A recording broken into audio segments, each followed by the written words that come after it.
frente. Porque eu queria colocar minha letra aqui, ó.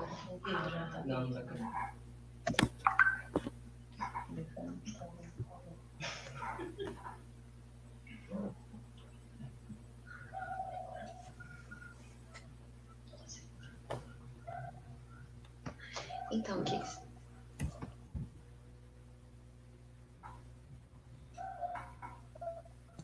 O Carlinhos falar já, Carlinhos, já começa. Já, eu ia falar justamente isso. Já tá rolando, Hélio. Pode mandar Tá rolando? Então tá jóia. Boa noite. Boa noite aos nossos alunos, alunas. Boa noite ao pessoal da comunidade externa também do Instituto Federal e demais pessoas que vão participar desse evento muito importante. Esse evento ele faz parte do projeto de extensão de Direitos Humanos, Arte e Ciência. É um projeto que, de certa forma, já existe em 2010 e que faz parte desse projeto alguns professores e, como o nome já diz, ele trata sobre tudo o que é direitos humanos. O problema é o que é direitos humanos, né? É mais complicado do que se imagina, porque o problema é o que não é direitos humanos. Por isso que o projeto chama Arte e Ciência, porque a ideia da arte e ciência não somente como método para a gente passar as mensagens tão importantes sobre direitos humanos, mas também porque arte e ciência também são aquilo que se pode chamar de direitos humanos. O acesso à arte, o acesso à ciência, o acesso ao resultado da ciência. E hoje, esse projeto está em parceria também com o nosso curso de pós-graduação em Humanidades, tem como coordenador o professor Lincoln, o professor, puxei o tapete aqui do Fuini, o professor Lucas Fuini, mas eu ia falar outra coisa, saiu outra. Mas tem aqui também o professor Lincoln, que hoje, inclusive, vai nos abrilhantar em falar do lançamento do seu livro. E também aproveito e faço propaganda do curso de pós-graduação. Em breve vão começar as nossas matrículas, divulguem os seus colegas, seus amigos.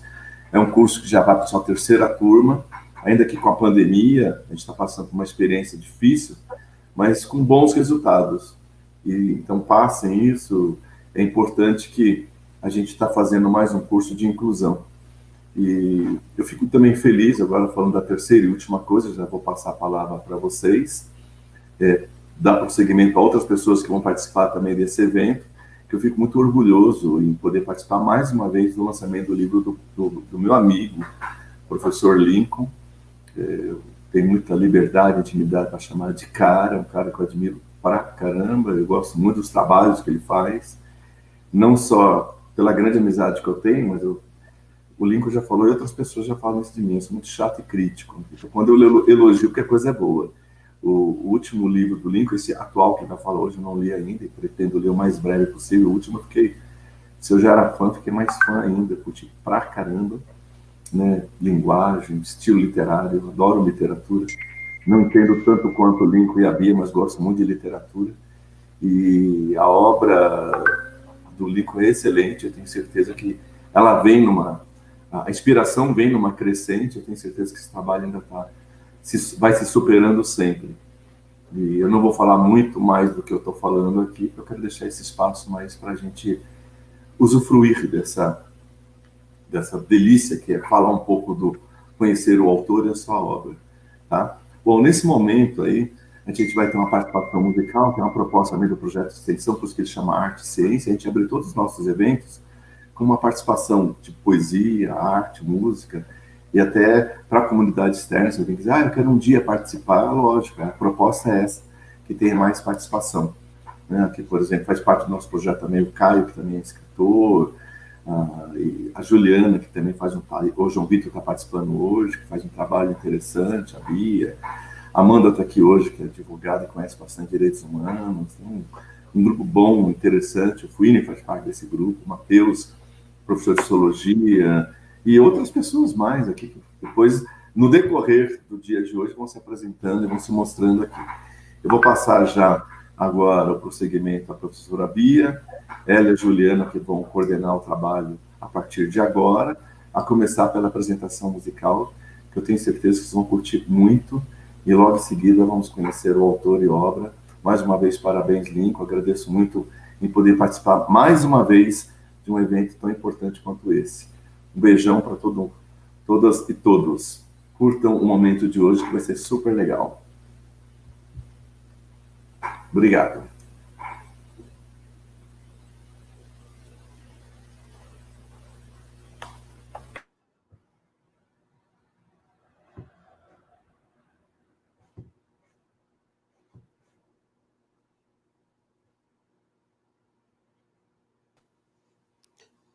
Gente, só um momentinho, porque nós iríamos passar para a apresentação da Bia, do Vitor e da Juliana, e eles acabaram de ficar offline. Então, tenham. Ô Lincoln, aproveita para.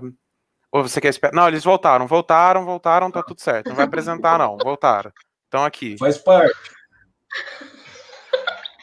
Boa noite, gente. Ai, nós estamos dando risada aqui, porque realmente, né, esse contexto EAD, essas coisas acontecem. Boa noite, queridos. É um prazer estar aqui no lançamento do livro do professor Lincoln. E a gente queria começar cantando uma música que tem tudo a ver com o tema do livro, que é multiculturalismo, hibridismos, né? E aí, essa música escolhida especialmente pelo professor Lincoln. E aí, então, claro que a gente não é profissional, mas a gente vai dar uma interpretação para essa música linda do Lenine, que chama Já que Sou Brasileiro. E aqui eu tenho comigo a Juliana, nossa querida, né, bolsista do projeto, aluna da pós-graduação em Humanidades. Tenho aqui o querido João Vitor Pacheco, músico, que tem esse prazer de nos acompanhar. E espero que vocês gostem. Deixa eu arrumar aqui a gente, porque quando caiu, a gente deu pane no sistema. Eu acho que agora vai. Vocês estão ouvindo a gente bem, tá tudo certo. Simbora!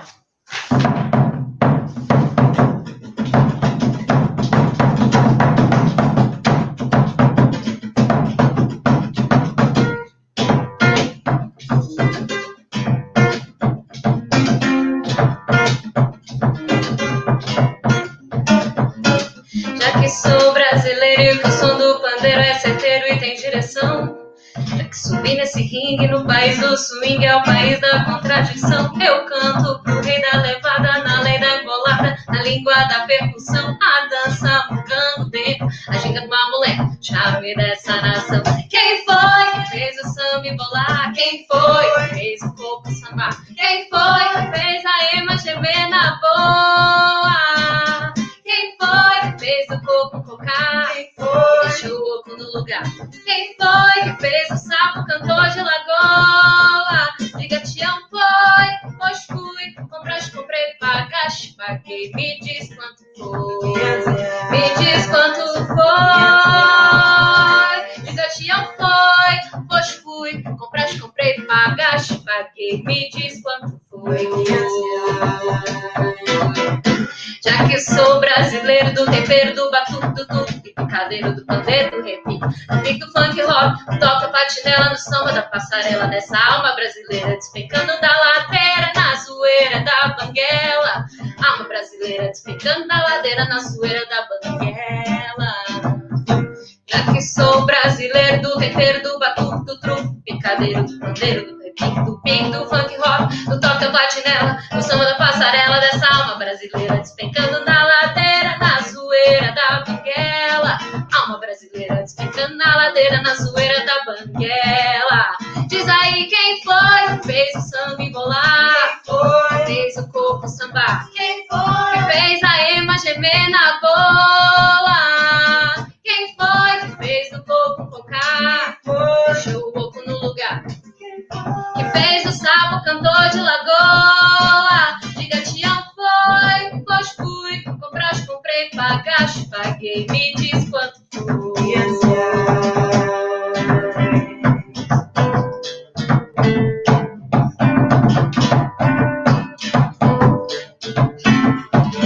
Eu só ponho bebop no meu samba quando o tio Sam pegar no tamborim. Quando ele pegar mangueira na zabumba, quando ele entender que o samba não é rumba, aí eu vou misturar Miami com Copacabana, chiclete eu misturo com banana, e o meu samba vai ficar assim. A ema gemeu, a ema gemeu, a ema gemeu.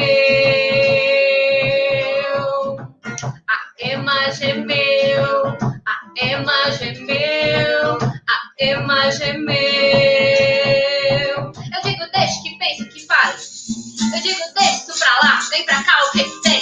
Tô fazendo nada, você também? Faz não bater um papo assim gostoso com alguém. Eu deixo desde que diga, que pense, que fale. Eu digo, deixa isso pra lá, vem pra cá, o que que tem? Tô fazendo nada, você também? Faz mal bater um papo assim gostoso com alguém. A Ema gemeu, a Ema gemeu, a Ema gemeu, a Ema gemeu, a Ema gemeu, a Ema gemeu. Quem foi que fez o som me rolar? Fez o coco sambar? Que fez a Ema gemer na boa? Quem foi que fez o coco focar? Puxou o coco no lugar. Que fez o sapo cantor de lagoa? De gatinho foi, hoje fui. Comprar, comprei, pagaste, paguei. Me diz quanto foi. Me diz quanto foi. Me diz quanto foi. Gatinho foi, hoje fui. Pagaste, comprei, pagaste, paguei. Me diz quanto foi. Me diz quanto foi.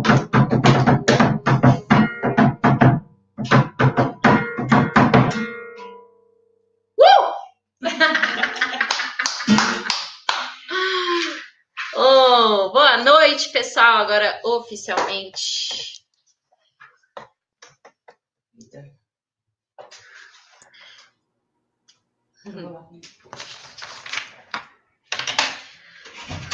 Pessoal, agora, depois dessa apresentação, vamos passar para a melhor parte desse encontro, que são as perguntas para o nosso querido autor, né? Só a gente se organizar aqui direitinho. Quem vai começar fazendo perguntas sobre o livro do Lincoln é a Juliana Evangelista. E ela vai começar com uma pergunta muito bacana, para que vocês fiquem curiosos para saber um pouco mais sobre o livro do professor Lincoln. Lincoln, você quer começar enquanto a Ju se arruma, dando uma palavrinha assim sobre... Eu queria fazer alguns agradecimentos, se você me permitir, Bia. Claro, por favor, fica à vontade. Olha, gente, é o seguinte, é um momento tão importante para mim, tão emocionante, sabe? E eu não poderia deixar de fazer alguns agradecimentos aqui, que para mim são muito caros. Primeiramente, para minha orientadora, a professora Berta Waldman. Professora Berta Waldman, para além dos grupos da universidade, é uma grande pessoa, uma grande amiga e uma pessoa que me introduziu na seara dessa pesquisa. Então, eu sou eternamente grato à professora Berta. Em segundo lugar, a minha irmã, a minha grande incentivadora, a pessoa que desde pequeno me ensinou a escrever, a seguir esse caminho, essa seara.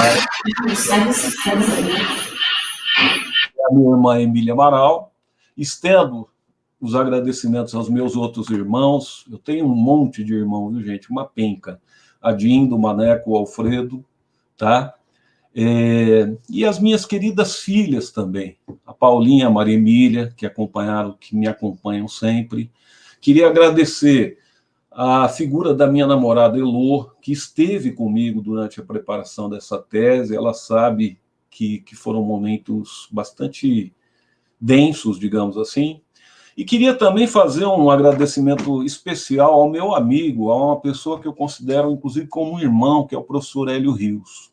O professor Hélio Rios é uma pessoa que, além de ser um grande companheiro, de dar tônica, de dar linha para nós no Instituto Federal, em vários aspectos, ele é um filósofo de primeira natureza, é um grande amigo, é uma pessoa que eu tenho muito afeto por ele, que esteve presente no lançamento dos meus outros livros. Agradeço muito, Hélio, sua presença, que é muito importante para mim, tá?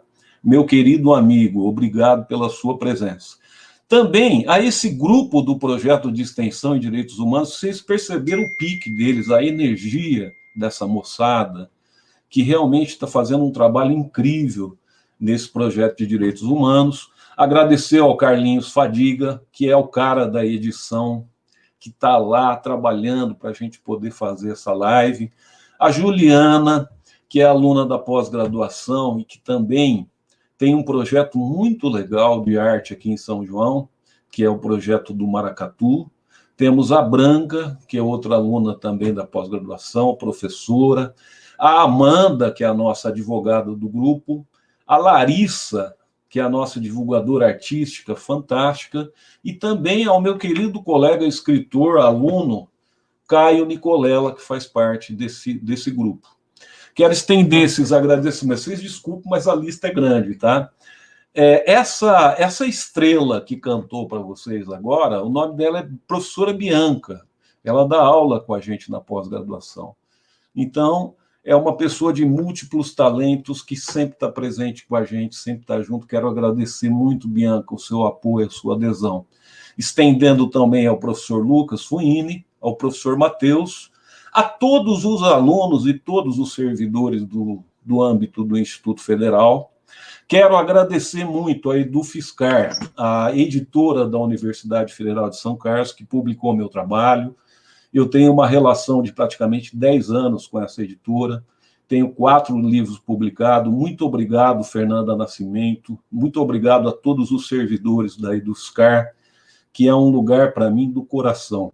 São Carlos, a Universidade Federal de São Carlos, também reside no meu coração. Então, muito obrigado à editora da UFSCar que publicou esse livro. E ao IFSP, ao Instituto Federal de São Paulo, que eu diria, em poucas palavras, que é uma instituição solar, tá? É uma instituição que, nesse período que nós estamos vivendo tão sombrio, um período de pandemia, um período de sectarismo político, um período de intolerância, né, que infelizmente está ocorrendo na nossa realidade, ele nos brinda com eventos desse tipo. Eles nos proporciona ver a nossa luz e expandir a nossa luz para os nossos queridos colegas, para os nossos queridos alunos e para os nossos queridos servidores. Então, o meu muito obrigado a todos vocês e às pessoas que estão aí gentilmente assistindo essa live. Muito obrigado a todos e a todas.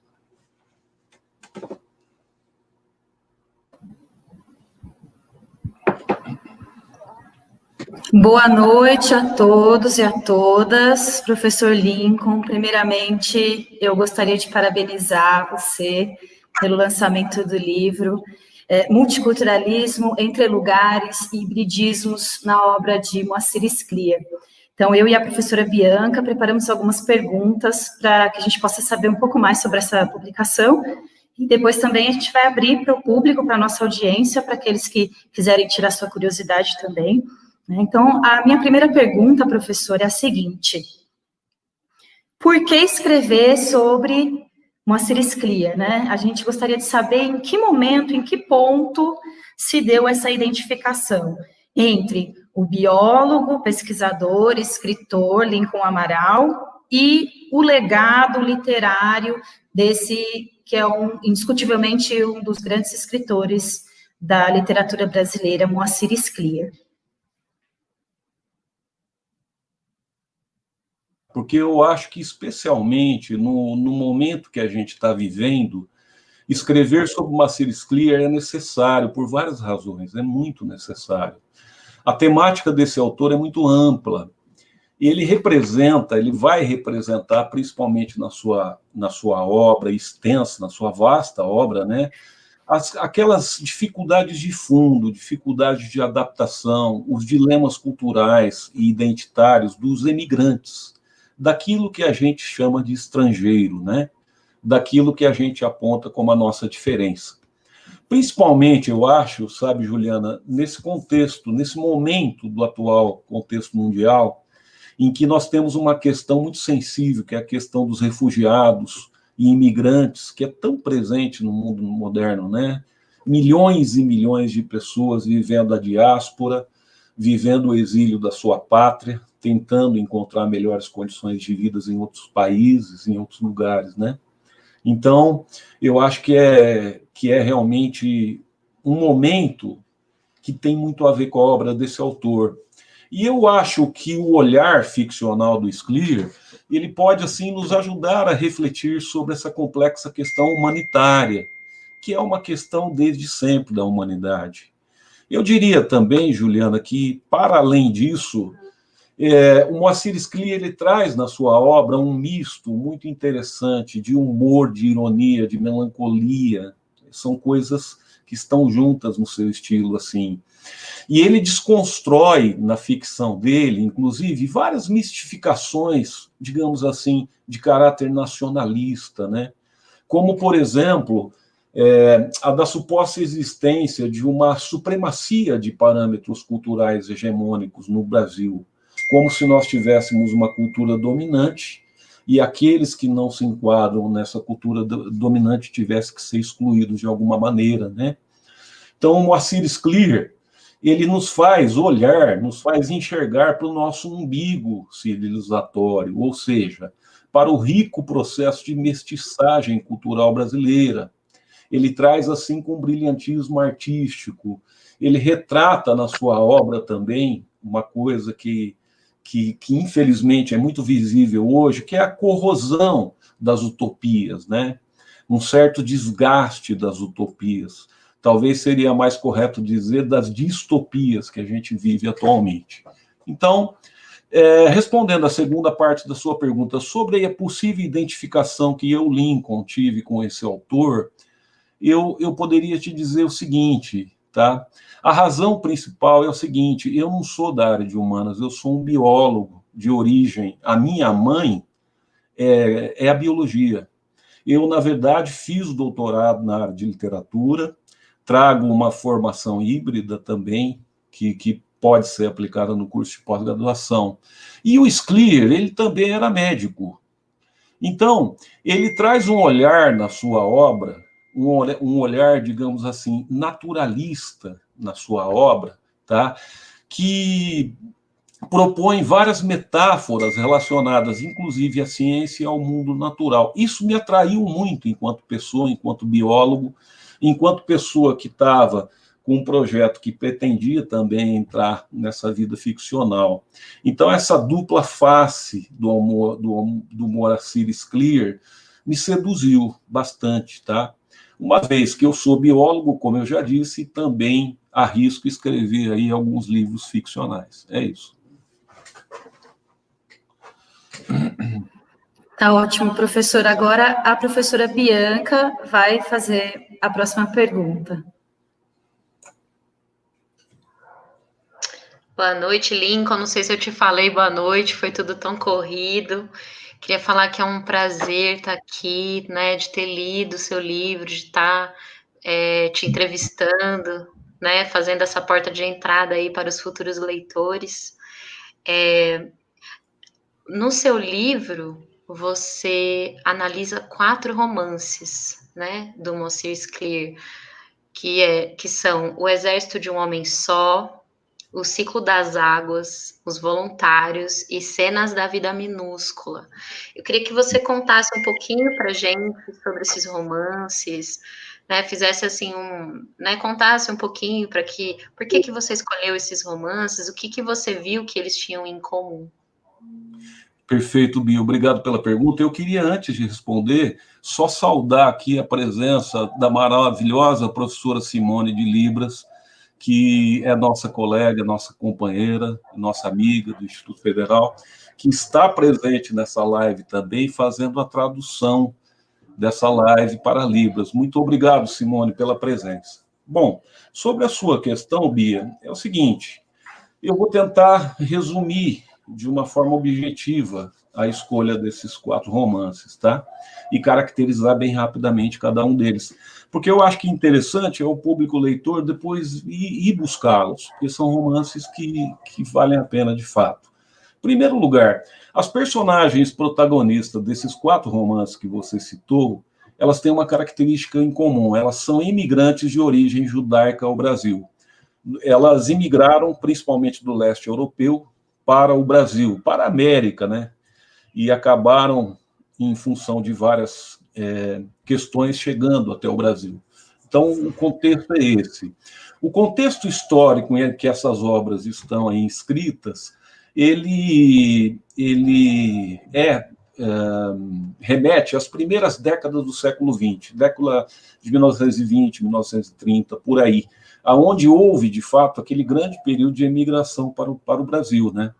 Então, esses imigrantes em busca de melhores condições de vida, essas personagens, todas elas, dos 4 romances, fugiram da miséria e principalmente do antissemitismo europeu, tá? A perseguição à etnia judaica, como nós sabemos, é uma questão histórica, e naquela época se recrudesceu bastante, né? Então, eles imigraram aqui, ou para Porto Alegre, dependendo do romance, ou para São Paulo, ou para a Amazônia, dependendo do romance. Enfim, imigraram para o Brasil. Bem, essas figuras têm outra característica notável em comum. Elas são figuras complexas da alteridade, ou seja, da diferença. Elas trazem a marca da diferença, muitas vezes estampada de forma fantástica nos seus corpos, dependendo do romance. Ou seja, essas personagens, elas nos revelam relações que se estabelecem entre o que a gente chama de eu e o outro. Elas são marcadas por essa dupla pertença cultural. Então, a temática do autor é essa negociação cultural que vai se dar entre esses imigrantes e uma suposta, como eu já disse, cultura estabelecida, hegemônica no Brasil. Tá? Veja bem, pela minha leitura eu estou colocando, tá? Pela minha análise, os enredos de cada um desses romances dialogam com um certo tipo de utopia. Utopia essa que seria associada à memória cultural judaica. Então, por exemplo, no romance O Exército de um Homem Só, na minha visão, a grande utopia trabalhada nesse romance é a utopia política. É meio que uma mistura de sionismo e comunismo, um ideal de uma sociedade politicamente justa, digamos assim. Já no romance O Ciclo das Águas, você tem aquela utopia de fazer América, ou seja, de chegar num outro continente, né, e poder prosperar. No romance Os Voluntários, você já trabalha com utopia, que é uma utopia muito cara à memória judaica, que é chamado Retorno à Terra Prometida, Canaã. Isso é bíblico, né? Os judeus foram expulsos da Terra Prometida, então você tem essa utopia colocada na memória da etnia de forma muito forte, muito marcante. Isso que eu me referi é do romance Os Voluntários. E a utopia pela busca de identidade no romance Cenas da Vida Minúscula. Veja bem, essas personagens aí, tá? Elas vão trafegar em certos entrelugares, que eu chamei de entrelugares ficcionais, que vão potencializar, digamos assim, certos hibridismos culturais resultantes dessa exploração ficcional. Entre esses lugares, por exemplo, a gente poderia destacar nessas obras a loucura, é um entrelugar entre a razão e a sanidade ou a insanidade, digamos assim, onde o autor explora, tá? No caso da protagonista, do protagonista Maya Ginsburg, do romance O Exército de um Homem Só. Tá? Isso também ocorre com o protagonista Benjamin, do romance Os Voluntários. Veja bem, no caso do Ciclo das Águas, o maior entrelugar que você vai ter é a questão da prostituição, porque houve, nesse período, não sei se é de conhecimento de todos, mas um tráfico de chamadas escravas brancas do leste europeu para o Brasil. Na verdade, essas meninas eram prostituídas por uma máfia, digamos assim, e esse livro trata dessa questão da prostituição da personagem Esther, né? E do seu filho Marcos. Esses são os dois personagens principais. Inclusive, você tem um entrelugar muito forte no caso do Marcos, que é um professor de biologia nesse livro, em que aonde o lugar da ciência e do mito, eles se misturam muito. E isso cria algumas situações muito interessantes do ponto de vista ficcional, tá? No caso de Cenas da Vida Minúscula, como o próprio nome diz, o personagem ele tem 12 centímetros de comprimento e ele sofre mutações, metamorfoses relacionadas à sua estatura. Isso é uma grande metáfora, na verdade, que o autor usa para mostrar aquelas pessoas que são excluídas, né? Aquelas pessoas que não têm uma identidade ou que o país não deixa que tenham em função de certos costumes que nós temos. Então, também pela minha leitura, Nesses 4 romances citados aí, haveria uma clara oscilação discursiva entre um eixo que Moacir Scler explora, que é da memória judaica, que é associada a essas utopias, e o eixo do que nós poderíamos chamar de diáspora brasileira. O que é a diáspora brasileira? É a vida concreta dessas personagens no Brasil, as suas vicissitudes, os seus problemas, tá? Normalmente, esse eixo da diáspora, que se passa no tempo presente do discurso, ele está associado não a utopias, mas a distopias de um mundo moderno reificado, onde os valores culturais, o autor trata muito disso, eles são meio assim que coisificados, digamos assim, transformados como se fosse uma mercadoria barata, sem valor, digamos assim, num contexto maior de consolidação do capitalismo brasileiro. Então, eu acho que, em termos assim resumidos, os 4 romances tratam disso, basicamente. É muito interessante, né, Lincoln, essa questão da visão do emigrante. Tanto que eu estava até pesquisando para o nosso encontro, vi uma entrevista com o Moacir Scler, que ele fala isso, né? Que o olhar do emigrante é um olhar muito diferente de quem nasce na terra, porque é um olhar de alguém que vem de fora. E essa pessoa que vem de fora, né, diz o autor, consegue ver algo além, que as pessoas que são nascidas na terra não veem. E eu queria te perguntar isso.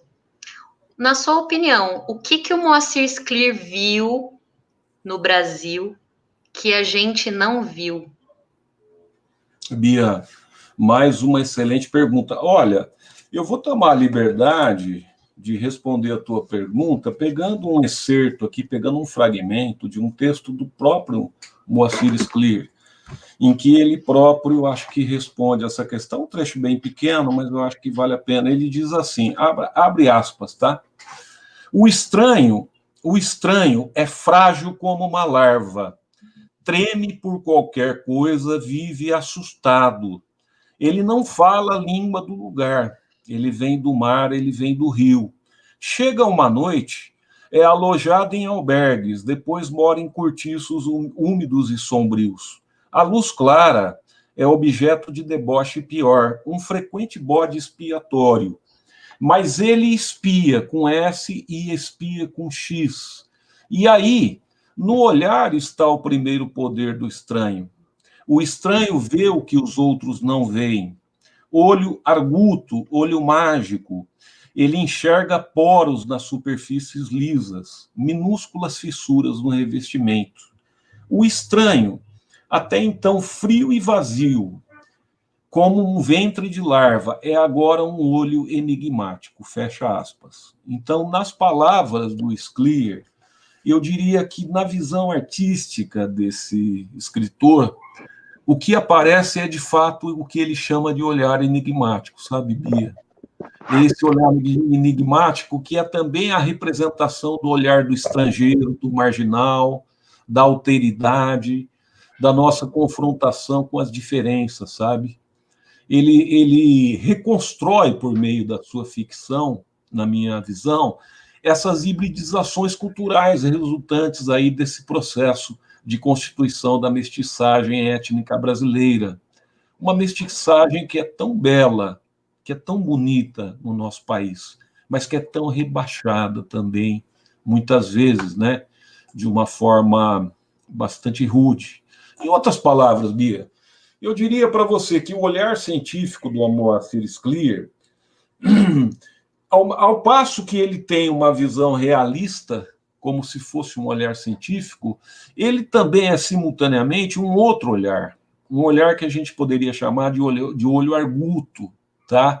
Esse olho que vai tentar encontrar na calada da noite o protoplasma viscoso da subjetividade. Isso, para mim, é arte, tá? Seria mais adequado, talvez, tratá-lo como no pequeno texto que eu li agora há pouco do Moacir Scler, por olho enigmático. O que é esse olho enigmático? É aquele que não é a simples soma ou exclusão dos outros 2 olhos. Ele é um olho a mais complexo. Esse olho enigmático, desse artista, na minha visão, ele extrapola convenções culturais, ele sobrepuja fronteiras formais, e ele vai conferir uma característica ficcional muito interessante, que é a chamada ambiguidade dos discursos. Tá? Então, você não tem preto e branco, você tem uma região cinza, que é hifenizada entre essas duas polaridades, digamos assim. Então, eu diria para você que o Scliar ele inaugura esse surpreendente olhar híbrido. Ele, com talento artístico, sobretudo, ele amplia essa nossa visão curta, estereotipada, digamos assim, que ele enxerga um horizonte cultural e das relações culturais mais largo. Um horizonte que não é limitado pelo cabresto, digamos assim, dessa cultura pasteurizada que a gente vive. Então, na minha visão, seria isso, Bia. Ótimo, professor, muito obrigada. Agora eu passo para a Ju, que ela vai fazer mais uma pergunta. Professor, a leitura do seu livro é de uma beleza incrível, né? Eu consigo sentir bastante essa conexão com a obra do Moacir Scliar e essa construção dos entrelugares que ele propõe nas obras que você analisou, né? E pensando nisso, eu queria te perguntar, né, que considerando que o multiculturalismo e os consequentes hibridismos são características profundas da nossa Constituição Nacional, né, da nossa cultura, eu queria saber do senhor de que forma você acredita que os apontamentos feitos no livro podem contribuir para esse atual debate sobre a identidade brasileira. Gostaria de saber. Juliana, excelente pergunta, porque eu acho que você toca num eixo, num ponto assim de relevo na obra do Moacir Scliar. Eu diria para você, Juliana, principalmente a gente constatar pela leitura desse autor de que a chamada identidade brasileira não é um processo estagnado, não é um processo pronto e acabado. Eventualmente querem nos vender uma imagem cultural, tá, como se ela fosse um processo pronto e acabado. Eu acho que lendo Scliar a gente desconstrói esse mito totalmente, tá?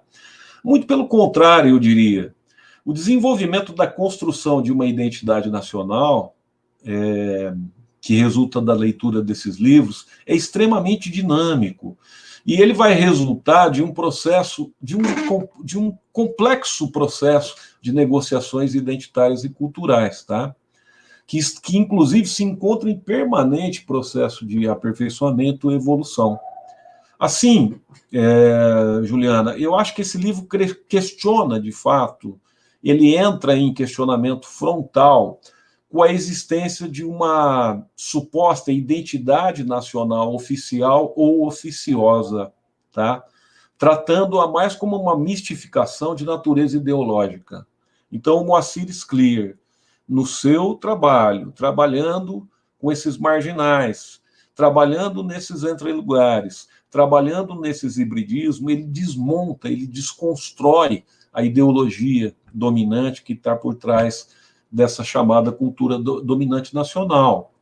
Olha, eu diria para você que, na maior parte das vezes, essa pasteurização cultural, que passa, assim, por essa definição, como eu disse, estática da cultura identitária nacional, eu acho que isso aí, na verdade, cumpre um papel de atender a interesses políticos, tá? E não culturais. Atender a interesses políticos, eu diria, inconfessáveis das elites brasileiras, que, inclusive, normalmente recusam muito a diferença. Isso é visível na religião, na arte e em outros setores da sociedade.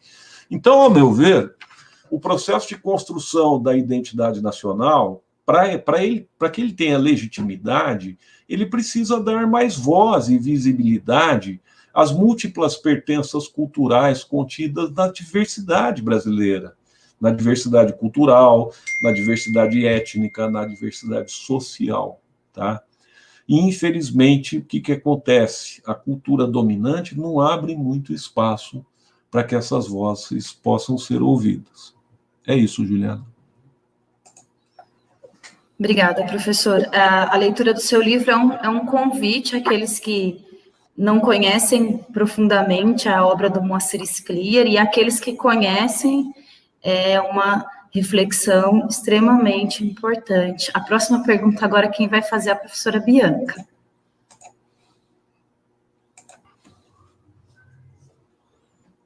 É incrível, assim, a gente perceber que o Lincoln vem de outra área, porque a escrita do livro é uma escrita muito clara, ela é muito convidativa, ela é fluida. Parabéns, Lincoln, por você ser esse homem de tantos talentos, né? E ter essa identificação com Moacir Scliar por conta disso, porque ele também teve uma vasta produção, né? Teve mais de 100 livros publicados, inclusive livros de medicina, né? E a gente fica pensando, meu Deus, né? A gente que mal consegue fazer os TCC, as dissertação da vida, né? O homem tinha uma produção, como você também tem uma produção, além de ser pesquisador, de ser biólogo, de ser professor, que a gente vai comentar mais no final sobre esse seu outro lado, escritor, o Lincoln escritor. Mas pensando nessa questão da figura do mestiço, né? Porque nasce no Brasil, mas tem essa cultura judaica, os pais imigrantes. Ele é ao mesmo tempo judeu, ao mesmo tempo brasileiro, ao mesmo tempo médico, ao mesmo tempo escritor. Ele é alguém que vive esse entre-lugar.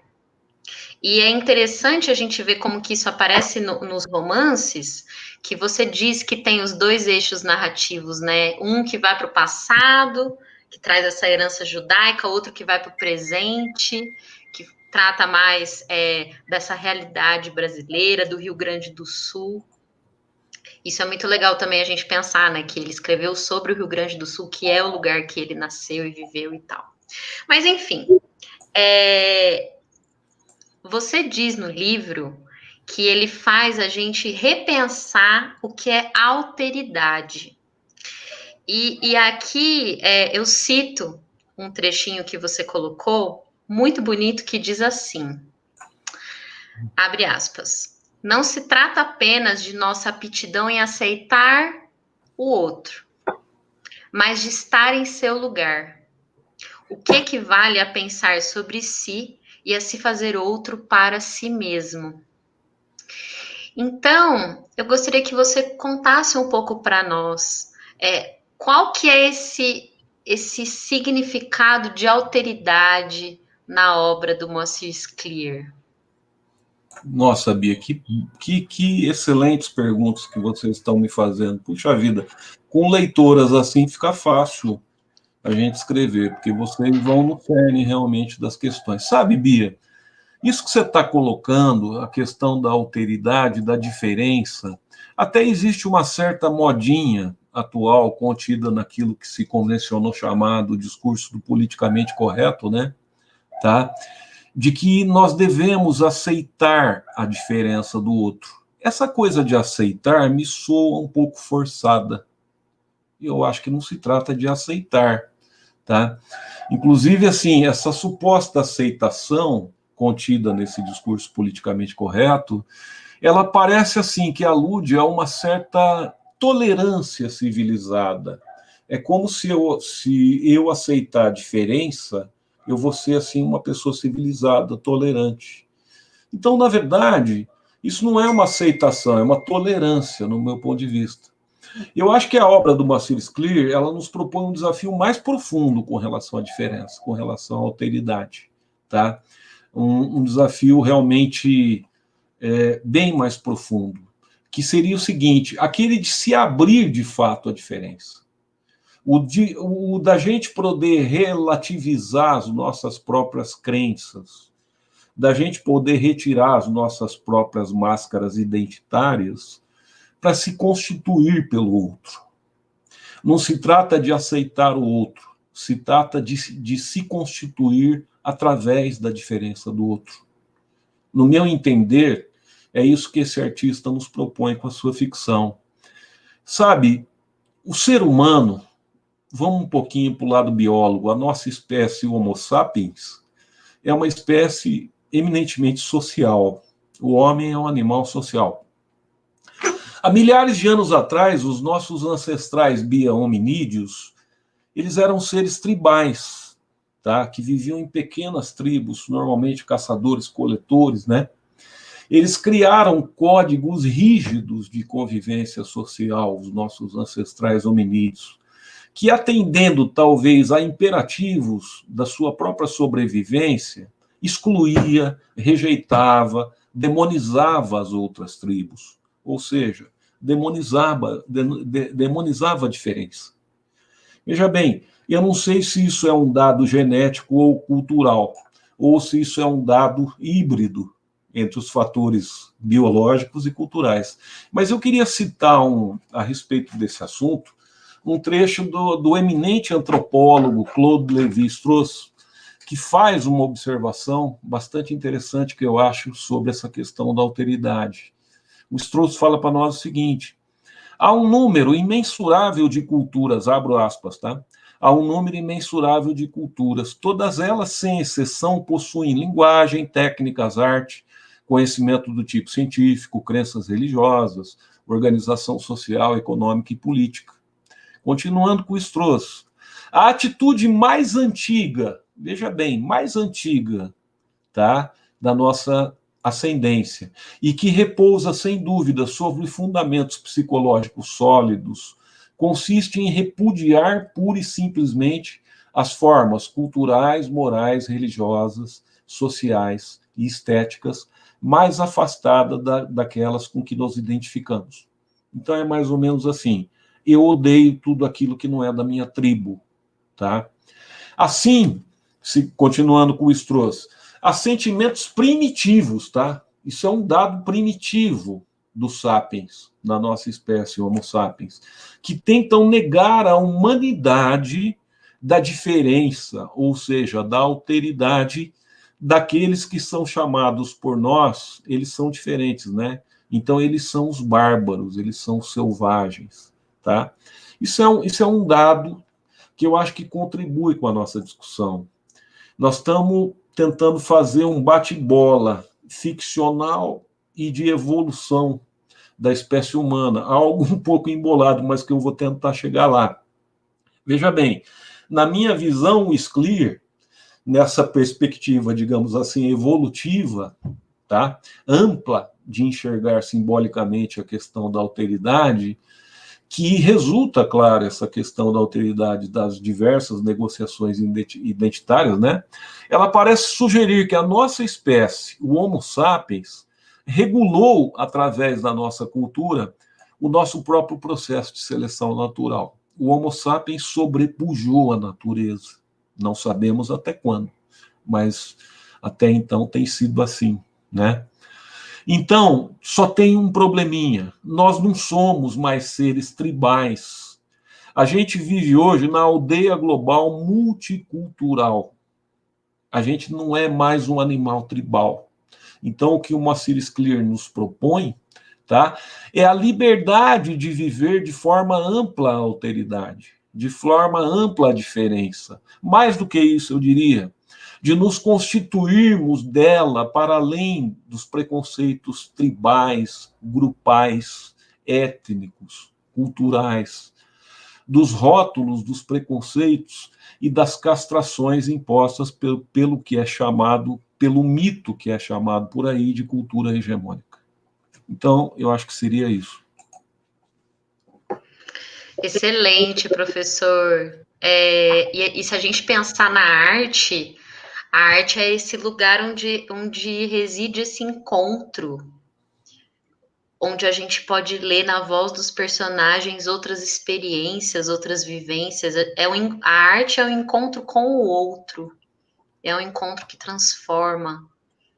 Por isso que a literatura é tão especial assim, né? E pensando um pouco num dos romances, que é O Exército de um Homem Só, quando você analisa, você diz que o sentimento do exilado é o de ter sido expulso de um paraíso. porque os romances, eles trabalham muito, né, esses personagens que eles são deslocados, e eles buscam, de maneira utópica, como você bem mesmo explicou, eles acabam criando o fantástico, o irreal, para poder sobreviver o real. E é interessante como que é usado esse recurso da literatura fantástica nesses romances. Inclusive, lembro aqui Incidente Antares, do Érico Veríssimo, que ele também usa o fantástico para denunciar, né, os crimes da ditadura militar. E aí eu queria saber, né, nesse romance, a gente também tem o uso do fantástico. Eu queria que você falasse um pouquinho para nós. Inclusive, assim, tem uma citação sobre isso, sua, que eu achei incrível, que você diz que o fantástico, a estratégia do fantástico, ele é um exílio inevitável do real. Fala um pouquinho para a gente sobre isso, professor. Pois não, Bia. Obrigado pela pergunta mais uma vez. Olha, eu diria o seguinte, se você me permitir, eu vou não só falar do recurso literário do fantástico aplicado no Exército de um Homem Só, mas nos 4 romances, porque eu acho que esse recurso, ele é um recurso muito característico do Scliar, e ele produz uma chamada deformação da realidade, digamos assim, que faz com que a gente toque, digamos assim, a irrealidade do real. É como se a gente vivesse uma realidade tão surreal que a realidade acaba sendo uma deformação, digamos assim, tá? De tudo aquilo que está vinculado aí com a memória, com as utopias, enfim, com a cultura de uma certa etnia. Então, na verdade, os 4 romances analisados, eles recorrem a recursos narrativos com elementos associados à esfera do fantástico, como você falou. Esses elementos, Bia, eles vão naturalizar no romance uma série de aspectos assim exóticos, insólitos, sobrenaturais. É como eu disse, a deformação do real. Inclusive, nesse aspecto, sabe, Bia, parece haver também uma outra oscilação narrativa no projeto literário do Moacir Scliar, que seria uma oscilação clara entre as esferas narrativas realistas e fantásticas. Ele faz isso nos 4 romances, porque o fantástico ele acaba aparecendo, o surreal acaba aparecendo nos 4 romances. Por exemplo, no Exército de um Homem Só, aquele personagem político maluco, totalmente desterritorializado, totalmente exótico, que é o Meyer Ginsburg, ele conversa com uma plateia de homenzinhos de 1 centímetro de comprimento. Isso é o cúmulo, digamos assim, do fantástico. Inclusive, essa plateia que assiste o Meyer Ginsburg, ela é uma plateia extremamente seletiva. Digamos assim, quando o Meyer assume posições reacionárias, eles não aplaudem o Meyer. Isso fala, obviamente, ao imaginário da personagem, né? E quando o Meyer, por outro lado, tem um discurso, digamos assim, politicamente correto, ele é extremamente aplaudido. Então é uma esfera total do surreal, representada aí nessa plateia de homenzinhos, a quem esse personagem maluco dirige os seus discursos. E ele também, olha só que interessante, o Moacir Scliar, ele utiliza da fábula também, relacionado ao fantástico. Esse personagem ele vai doutrinar animais, tá? Pra você ter uma ideia do exílio identitário desse personagem, chega um momento que ele começa a querer doutrinar para o partido sionista, comunista dele, animais, como porco, como a galinha. Inclusive, ele chama os companheiros de companheiro porco, de companheira galinha. Então, assim, é o delírio total, né? O fantástico se expressa também no ciclo das águas, porque no ciclo das águas você tem uma dicotomia forte entre ciência e mito. Como eu disse, o Marcos, que é filho da prostituta, você sabe que o Moacir Scliar era médico sanitarista, né? Ele está fazendo uma pesquisa num córrego de água poluída, devido à poluição das malocas, das casas que vivem ali, e de repente ele percebe que num certo setor do rio, essa água foi purificada. E no microscópio dele, que ele enxerga as bactérias, que ele enxerga o processo de decomposição e tal, ele acaba vendo a pequena sereia, o mito da sereia. Então, o fantástico se expressa no ciclo das águas, tá? Com a abordagem do mito da sereia, e um simbolismo extremamente subjetivo, extremamente significativo do elemento água. É o que o Moacir Scliar chama poeticamente de lago interior, tá? Onde, na verdade, a subjetividade das personagens elas vão se dar de uma forma extremamente simbólica. Bem, esse enfoque paródico também fantástico, ele ocorre em Os Voluntários, ele está presente nos delírios de referência também da personagem Benjamin. Essa personagem Benjamin, ela não se encontra em Porto Alegre, ela não consegue compartilhar os ideais dos imigrantes e ela só tem uma coisa a recorrer, que é o retorno a Canaã, a terra prometida, a Israel, que inclusive a Israel, a Palestina, que inclusive, tá certo, ela nem conhece, tá? Então, você tem aí as marcas do fantástico que tem a ver aí com o delírio dessa personagem. No caso de cenas da vida minúscula, é um escândalo fantástico, é um escândalo. Porque você tem a criação da vida, por exemplo, por abiogênese, com origem que pode ser mística, mágica ou cabalística. Então, tem para todos os gostos aí de misticismo, né?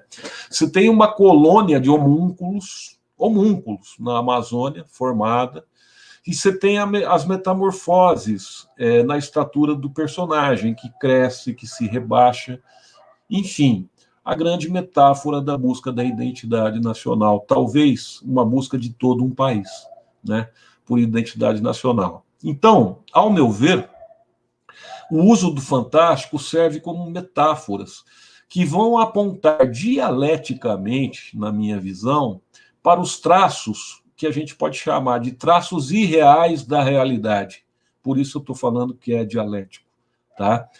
E numa forma, digamos assim, aviltada de hiperrealidade. Então o autor brinca muito com isso, trabalha muito com isso, e muitas vezes naturaliza certos aspectos exóticos que, para o leitor, acaba sendo extremamente instigante, extremamente interessante, e a gente embarca na onda dele. É isso. Obrigada, professor. Agora a gente vai para a última pergunta da Ju, e depois a gente vai abrir para as questões para o público. Elaborem aí suas perguntas para o Lincoln. E é isso aí, então, passo para a Ju para fazer a última pergunta. Bom, então, professor, essa utilização que ele faz do fantástico, né, são formas de dizer o que é indizível, né, porque muitas vezes esses processos de mistura, de hibridismos, eles são forjados a partir de muita dor, né, a partir de muita violência, né. Então, puxando esse gancho, eu queria saber sobre a sua imersão na cultura judaica, né, para fazer esse estudo. E a gente sabe que a história dos judeus é marcada já há mais de 3.000 anos por racismo, opressão, preconceitos, perseguições, genocídios, né? No entanto, a cultura judaica resiste. Eu queria saber, na sua opinião, professor, quais traços dessa cultura foram e são responsáveis pela sobrevivência das comunidades judaicas ao redor do mundo? Perfeito. Perfeito, uma ótima. A partir das suas leituras, né, o que foi que você conseguiu constatar de onde vem essa resistência? Bom, eu acho que essa resistência é milenar, é histórica, faz parte da cultura do povo judeu. Veja bem, um elemento, ao meu ver, Juliana, um elemento muito forte, seria o milenar costume que os vários tipos de etnias de origem judaica, né, eles têm de realizar todo um conhecimento que é transmitido oralmente, tá? Através de um rico acervo de narrações de caráter alegórico, mitológico e parabólicos, inclusive, tá? Que são, digamos assim, característicos do que a gente poderia chamar de exegese judaica, que faz parte da sua cultura de fato. Eu acho que isso é um grande fator de resistência, porque as histórias contadas e narradas, como ocorrem muitas vezes nas comunidades indígenas, elas tendem a sobreviver mesmo em função da pasteurização cultural que a gente vive. Então, essa é uma prática cultural e religiosa, que eu estava dizendo, que contempla 5.000 anos de história do povo judaico, tá? De um povo, vamos lembrar, que inicialmente, tá? De um povo que inicialmente ele era formado por pastores errantes, né? Pastores. E que depois de serem expulsos da Terra Santa, tá? No período da Antiguidade, eles viveram em regime de resistência cultural permanente e o que a gente pode chamar de diáspora, porque eles não se sentiam na sua terra, eles não se sentiam na sua casa, inclusive eles não tinham, por milhares de anos, um país. Eles eram uma população sem território, que só acabou, na verdade, tendo um território após a Segunda Guerra Mundial, em 1948, com a inauguração do Estado de Israel, né? Então, eu acho que esses pontos são fortes, são marcantes para a sobrevivência e para a manutenção dessa população, independentemente do genocídio, das perseguições históricas que ocorreram. Uma outra questão, outro elemento, ao meu ver, que é muito importante para a manutenção dessas populações até hoje, para essa resistência cultural histórica, né, é a manutenção interrupta ao longo, veja bem, de todo esse tempo milenar, do uso da língua hebraica. Os judeus nunca abdicaram de falar a língua hebraica. Isso é um traço de identidade muito forte. Se você fala uma língua que remete à tua origem, que remete ao teu passado, que remete à tua formação, obviamente que as suas raízes culturais são mais fortes, né? Além também do fato de que você tem uma série de falas de idiomas híbridos pela comunidade judaica, como é o caso do Yiddish, por exemplo, no leste europeu, que é meio uma mistura de hebraico com alemão e com outras línguas eslavas aí, tá? Apesar dos judeus, desde sempre, né, no contexto da diáspora, eles também falarem em público as línguas nacionais. Então, em público se fala a língua nacional e, digamos assim, no conforto familiar se fala o hebraico, se fala o Yiddish, se cultura, digamos assim, a cultura desse povo. Em suma, eu diria, resumindo, eu diria, a manutenção muitas vezes secreta, tá? Devido às constantes perseguições, da preservação oral que eu relatei e dessa escrita da cultura e da memória judaica, mesmo em inúmeros contextos extremados de antissemitismo, como poderíamos citar no caso do nazifascismo, por exemplo, elas ocorreram ao longo da história e eu acho que isso contribuiu para a sobrevivência e para a manutenção, com grande êxito, inclusive, dessa etnia.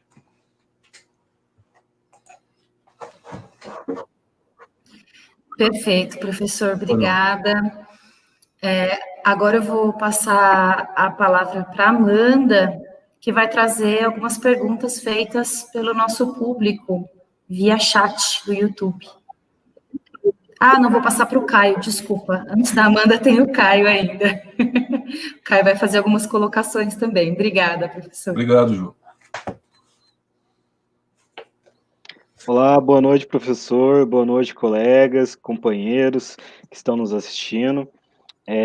Eu queria adentrar um pouco a respeito da sua carreira como escritor, né, e também falar um pouquinho dos outros livros que o senhor escreveu, né, como Maracatu Circundado, A Mímica no Aquário Predileto e a Trilogia Amazônica, né, e eu já queria adentrar uma pergunta aí, né, para você já ir elaborando, depois que você comentar um pouquinho de cada um, né, que a gente estava comentando sobre esse olhar subjetivo, né, que estava sendo comentado sobre essa análise que o senhor fez dos livros, né, do outro autor, como que é o seu olhar subjetivo dentro disso, né, desses livros que você escreveu, esses 3 principalmente, o que você quis transmitir com esses livros?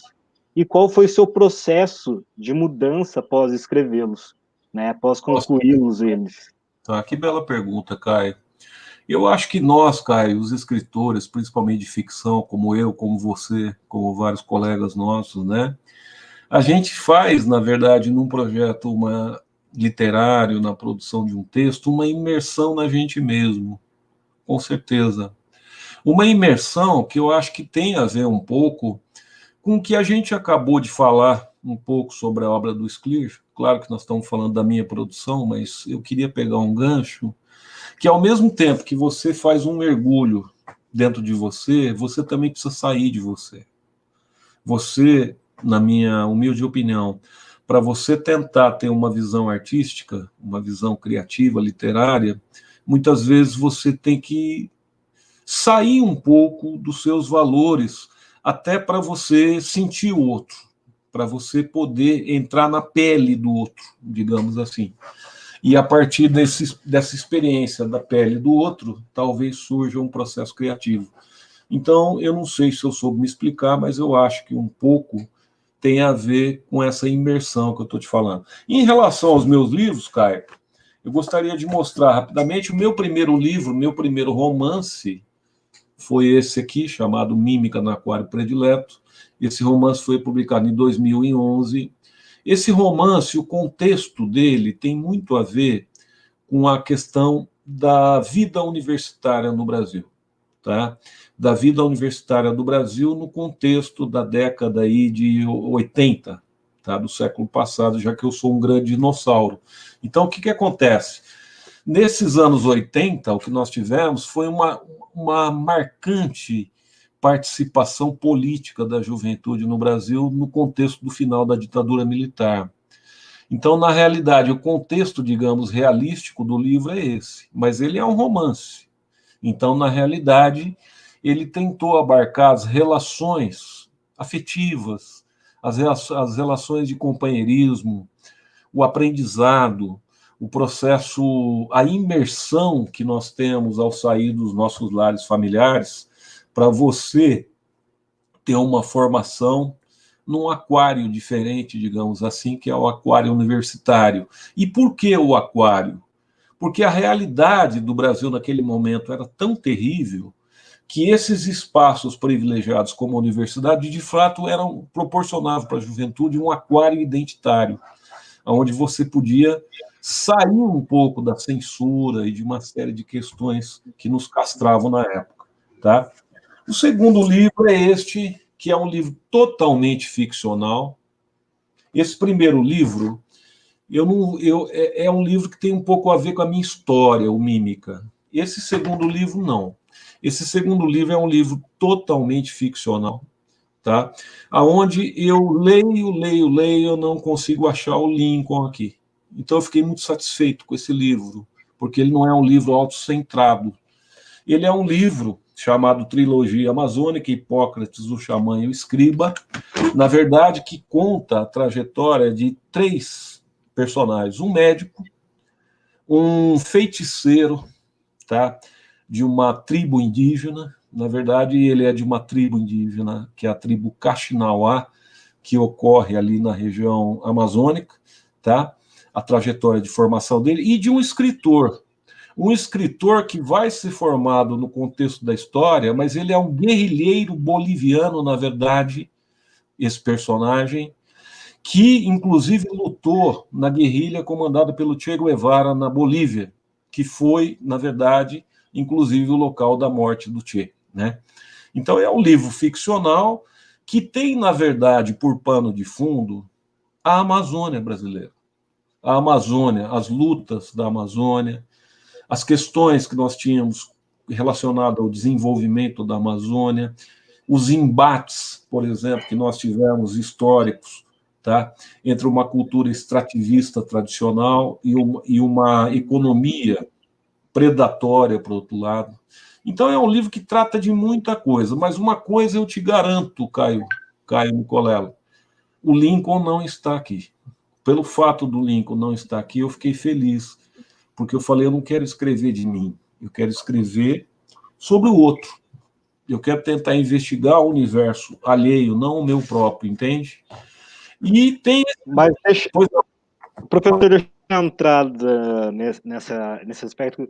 Esse de reconhecer o outro, identificar o outro, você também não se encontra um pouco ali, por estar encontrando semelhança nessa questão humana, principalmente no que você trata também nesse novo livro lançado, né, nessa subjetividade, do se encontrar o lugar, né, de se achar, de se identificar. Então, assim, será que você também não tem essa identificação ali, né, um traço do outro também, mesmo não sendo você? Olha, Caio, você pega gelo na curva mesmo, hein, Caio? Você é o cara, hein? É verdade, a observação do Caio é verdade, porque tudo parte de nós, do nosso objetivo, né, Caio? Com certeza, você tem toda certeza, toda razão. Mas veja bem, eu tenho um pouco de preocupação na criação apenas com a autorreferência. Isso me preocupa um pouco, tá? Veja bem, cada autor tem o seu estilo, tem a sua forma, tem o seu processo criativo. Eu respeito todos os autores, tá? Não, o que eu estou falando não é regra para ninguém. Eu estou dizendo do meu processo criativo, entende? No meu processo criativo, eu tento me descentrar um pouco da questão do eu. Claro que a referência, você matou a pau a questão. A referência é o eu, mas talvez arriscar a entrar em certas zonas, tá? Explorar certas zonas ficcionais que possam ser referências não do eu, mas talvez um pouco do outro também, tá? Para tentar explorar, quem sabe, algo, digamos assim, não só autocentrado. Não sei se eu me fiz entender. Tranquilo? Com certeza, professor. Sim, Obrigado. claramente. E tem esse terceiro livro, que é o Maracatu Circuncidado, tá? Que é um livro realmente, esse livro aqui eu diria para vocês que é um livro que tenta retratar, na forma de um romance, as relações de hibridismo, digamos assim, de um jovem negro nordestino que tem chamado negro sarará, porque ele tem a pele negra, mas tem o cabelo claro, vermelho, né? Então mostra os embates desse rapaz no campo afetivo, no campo profissional, no campo da arte, no campo da ciência, no campo da universidade, no campo da sua pós-graduação. E esse livro aqui é um livro que o Hélio citou, onde a gente tentou fazer uma linguagem um pouco anticonvencional. Digamos assim, ele não é um livro, tá, que segue aí todas as regrinhas, digamos aí, da norma, tá? Então é um livro que arrisca um pouco na questão da linguagem. E, finalmente, este livro, que é o livro que nós estamos falando hoje, que, na verdade, não é um livro do Lincoln. Esse livro foi um livro que eu escrevi sobre o Moacir Scliar. Não, tudo bem, é um livro do Lincoln, mas não sobre o Lincoln, sobre o Moacir Scliar. Eu estou querendo dizer que este livro é um livro mais técnico, né? Os meus outros 3 livros são romances, tá? E esse livro é um livro mais técnico na área de literatura. E eu aproveito para dizer que eu sou biólogo também, né? Então eu tenho cerca de 6 livros de biologia, livros técnicos, tá? Da área de biologia. Mas então chegou um certo momento, Caio, que eu me arrisquei a tentar entrar nessa parte de ficção. Eu só quero dar uma adentrada nisso, quando você quis adentrar isso, nessa parte de ficção. O que te moveu a fazer isso e como que foi o processo após esses últimos livros lançados? Como que isso mudou em você algo aí? O que aconteceu de mudança nesse processo seu? Primeiro, uma introspecção muito grande, uma fome. Eu chegaria a dizer para você que é uma fome, que eu não sei explicar muito bem de onde vem. Mas uma fome, uma inquietude interna muito grande, sem muita explicação a priori das razões emocionais ou psicológicas. Você que é um psicólogo, talvez poderia depois me explicar, né? Mas uma contradição, um incômodo interior muito grande, junto a um processo também de lembranças muito fortes, que foi do meu período estudantil. Então, eu digo isso em relação ao primeiro livro, Mímica, que eu falei. Foi uma imersão em que, na realidade, é um livro que eu acabei tendo essa inquietude. Então, eu acho, Caio, que surgiu disso. É uma vontade de se expressar, é uma vontade de colocar várias questões que você sente, mas no papel. E aí a minha irmã, Emília Amaral, que eu falei para você, que para mim é para mim, assim, é a referência em termos dessa área, ela é da área de literatura, é escritora também. Quando eu comecei a escrever, sabe, Caio, eu tive muita ajuda da Emília, porque a Emília falava para mim, Lincoln, eu sei que você tentou escrever isso, mas você não escreveu. Ela pegava bem pesado, mostrando para o autor que nós temos uma briga, nós temos um processo de trabalho muito árduo. A gente lida com a palavra, a gente lida com o signo. E a gente não pode pretender que aquilo que nos comova internamente possa, às vezes, se fazer entender para o leitor, sabe? Então, essa minha irmã, essa minha querida irmã, me chamou muita atenção, me deu muitos puxões de orelha, me ensinou muito. Eu ia alegrão, sabe, Caio, para ela, chegava, Bia, olha, eu tenho esse texto aqui, olha que legal. Ela lia, ela achava horrível o texto, e me mostrava porque era horrível, sabe? Então, assim, foi muito bom a leitura dela, porque foi uma leitura crítica que mostrou para mim o seguinte, cara, não é você achar que você passou no papel que você passou, tem a questão da forma, tem a questão do jeito de escrever. Eu diria para você, Caio, que eu tive uma grande sorte. Houve esse anseio próprio que apareceu para mim e tive a minha irmã como leitora muito assim, rígida, rigorosa. Isso foi muito bom, porque eu chegava alegre e levava cada sapatada, Caio, mas cada sapatada, aquilo eu tinha que voltar a reescrever, refazer, reelaborar, e isso foi muito importante para mim, sabe? Muito bacana, professor. Achei, nossa, é fenomenal esse processo de criação e como que isso fermentou para você ir buscar isso. E principalmente a questão da leitura, né, de alguém de ter uma crítica construtiva para moldar a sua escrita. É muito interessante mesmo, assim. E dá para ver até mesmo no livro técnico, né, essa clareza nas palavras de como você conduz o seu livro, né, e dessa questão humana que você também consegue trazer, mesmo num livro técnico de análise de outro autor. Né, você está de parabéns, né, vou com certeza ler seus outros livros, que ainda não tive a chance, tá, porque são Caio, realmente muito ricos. Eu posso fazer só uma observação? Claro. O Caio é um rapaz muito talentoso, é um rapaz que tem um futuro incrível pela frente. Eu conversando um pouquinho com o Caio, já percebi. Faço questão de ler os seus livros também, viu, Caio? Gostaria que depois você passasse para mim, que eu acho que essa interlocução entre os autores é muito legal, sabe? Você me passa várias visões, eu te passo várias visões. É importante ter essa interlocução. A escrita é um processo muito solitário, e às vezes a interlocução pode nos fazer enxergar certos caminhos. Então eu te faço esse convite, tá? Você vai ler meus livros? Maravilha, mas eu quero ler o seu também, tá bom? Ah, com certeza. Muito obrigado, professor. Nossa, um privilégio estar me falando isso.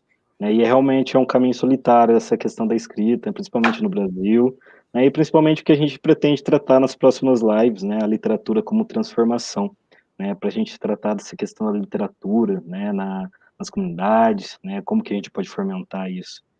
Muito obrigado por esse apoio. Realmente a gente tem que se apoiar e se construir mesmo, a gente vê novas visões. Eu acho que isso é importantíssimo mesmo. Muito obrigado, né? Vou passar a palavra para a Amanda, para ela ler as perguntas do público. Obrigado, Caio. Um abraço. Abraço.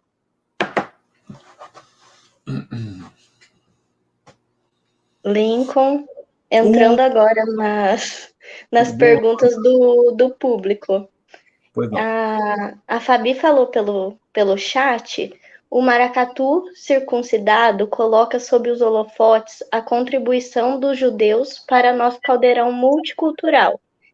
Nessa nova obra, qual o espaço ocupado pelas raízes judaicas? Qual nova obra que ela está se referindo? A esse livro? Será que a Fabi está falando desse livro agora que eu estou lançando?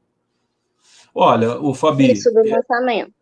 Fabi, um grande prazer falar com a Fabi. A Fabi, gente, é a jornalista mais talentosa da nossa região, é nossa aluna de pós-graduação, uma pessoa muito querida.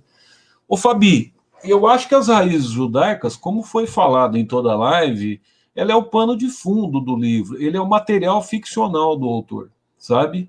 Então, na verdade, ele parte das raízes judaicas, mas como eu tentei colocar, ele fala de uma etnia especificamente, mas eu acho que o livro ele acaba tendo um caráter mais geral, sabe? Porque ele acaba falando não só da etnia judaica em si, mas de toda a questão, como eu já falei anteriormente, da diferença, das relações que você tem entre a diferença, para se chegar a uma constituição de nação, né? E para se chegar a uma constituição de sujeito, ok?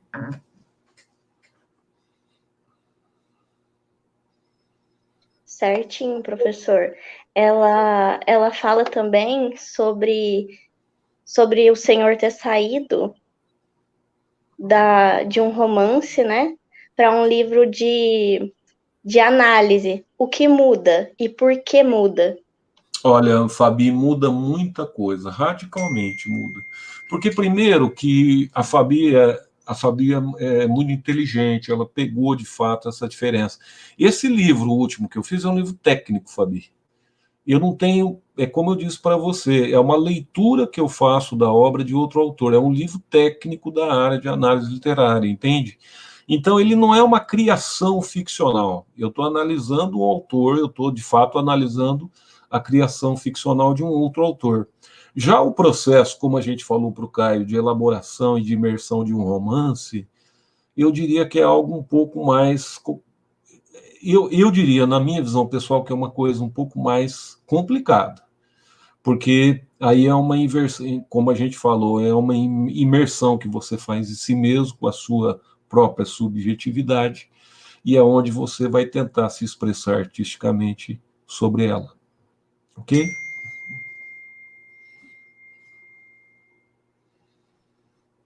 Certinho, professor. Agora eu não sei se o senhor já quer encerrar ou se vai ser passado para o Hélio. Da forma que vocês acharem melhor. Eu acho que o Hélio poderia ter uma fala, não sei se ele está aí.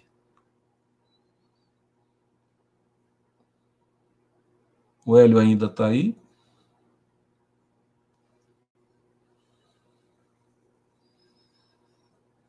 Não, se vocês quiserem, eu posso encerrar.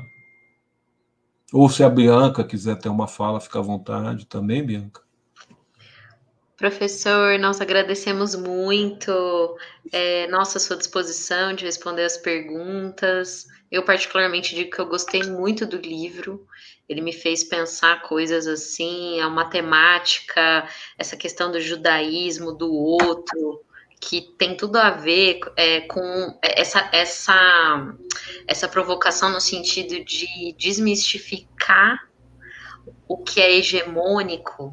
Isso é muito interessante, é um caminho que todos nós temos que trilhar.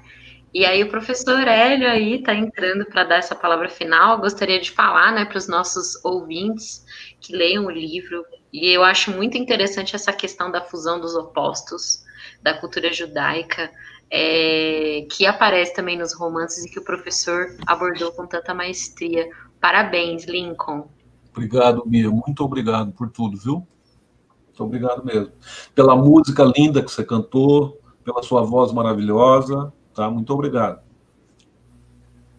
Pessoal, vamos encerrando já, agradecendo novamente ao Lincoln. Foi uma aula, eu fiz comentário no grupo de humanidades, né, do nosso curso de pós-graduação, falei, vai ser uma aula, né, sobretudo de um autor que infelizmente não é tão conhecido, né, Lincoln? Assim, infelizmente, a cultura brasileira, por culpa da cultura brasileira, ainda a gente está muito aquém disso, mas a gente agradece pra caramba o Lincoln, para nós foi uma aula fantástica, eu estava aqui atento, aprendendo pra caramba. Agradecer a Simone, que está fazendo a nossa tradução. Para nós, Simone, você aqui completa, porque o nosso trabalho de direitos humanos que não possa incluir, né, o surdo seria uma coisa complicada, né? É a primeira vez que a gente consegue, acho que se eu bem me lembro, é a primeira vez que a gente está fazendo um evento com a tradução simultânea em Libras. Então foi interessante, né, para quem também em Libras assistiu e prestou atenção aí na exposição do Link, que foi fantástico. Agradecer a Juliana, o João Vitor, a Bia, que enriqueceu pra caramba com a arte esse trabalho, a Amanda e o Carlinhos, que deram todo o suporte, o Caio, e só perdão, se faltou o nome de alguém, eu sou muito comum em fugir nomes, e os demais que compõem aqui a equipe. Lincoln, mais uma vez, cara, super legal, a gente aprendeu mais uma vez, eu termino dizendo que eu, mais uma vez, fico orgulhoso em participar desse evento. Tá? Esperamos, aí, então, logo passe a pandemia e a gente faça o evento presencial. Quero estar ali junto, não preciso estar na mesa, mas estar junto ali, prestando atenção em tudo isso. E, como tem gente colocando, é muito incrível, muito legal a gente ter aprendido isso com você mais uma vez. Um beijo para todas e todos, que todo mundo que participou aqui foi fantástico, mais um evento do nosso grupo de pós-graduação, do nosso projeto de extensão Direitos Humanos, Arte e Ciência, novamente com a parceria com o nosso curso de pós-graduação em Humanidades. A gente agradece novamente o FUINE por estar no nosso grupo, por estar dirigindo a pós-graduação, por estar abrindo também a todos os colegas professores que abriram essa possibilidade dos nossos alunos, nossos estudantes e nossas estudantes participarem desse evento. Um beijo a todos e todas. E todos os professores, toda a comunidade interna e externa e técnico-administrativos que esteve aqui presente. Grande abraço a todos e todas também. Grande abraço. Eu só queria lembrar que o pessoal falou que depois de que passar a pandemia, o grupo vai se reunir num churrasquinho, certo? Nosso grupo vai se reunir num churrasquinho, então eu queria lembrar isso, porque, tá? A comemoração vai ser lá. Pessoal, muito obrigado. Obrigado por tudo, obrigado pela presença. Obrigado a todas, a todas. Foi uma grande honra, pessoal, poder falar com vocês desse livro. E, assim, fico realmente emocionado com a generosidade dos nossos colegas, né? Com essa participação tão bonita de cada um, com essa generosidade que existe. Eu digo para vocês, de certa forma, o Instituto Federal é uma ilha bonita, sabe? Uma ilha que faz a gente ter esperança de um país melhor, de uma vida melhor, de relações mais decentes com todos e com tudo. Muito obrigado, pessoal. Uma boa noite a todos e a todas.